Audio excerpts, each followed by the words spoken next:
Hi, this is Mr. G with your GDP report.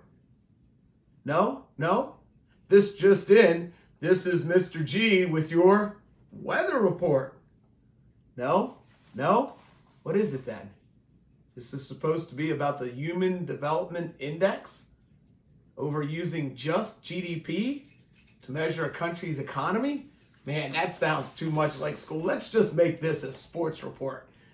You know Miss Hanks, she loves her baseball. She can't wait for baseball season to start. She's already thinking about which Yankees pitchers will help bolster that defense and help promote that offense so they can win another Yankees pennant.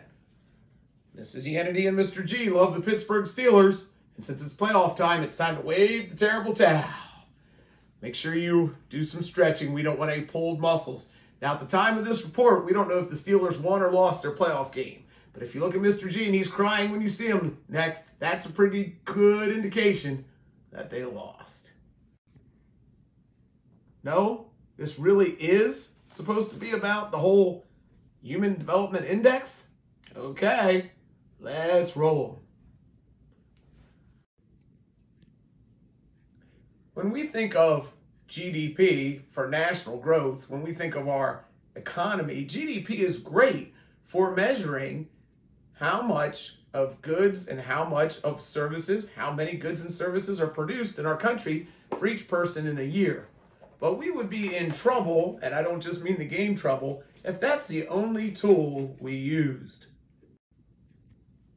So like a ruler does help us measure things, it's limited because of its lack of flexibility. The child has shown us that we need to be wise in measuring more than just one thing. So as, again, GDP, the stock market, those things are good at measuring some of our economics.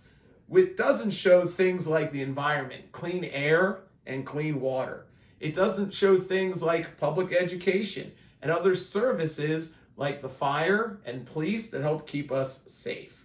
So what we want is to think of economics and social and the environment. Can we sustain these things for the long term? Are we having a tool that helps measure everything? So the goal of the Human Development Index, or HDI, is to improve our well-being. Brazil has shown it doesn't cost a lot of money. They were able to do it with less than 1% of their total GDP. It does require clear goals, specific policy for both your country and globally as the world. What matters to you when it comes to the quality of life? We don't want to just go after the symptoms of the problems. We need to address the roots, the base of the problems. We want to be able to increase our economy and equality of opportunities at the same time. And the Human Development Index does just that. This is Mr. G and Grogu signing off.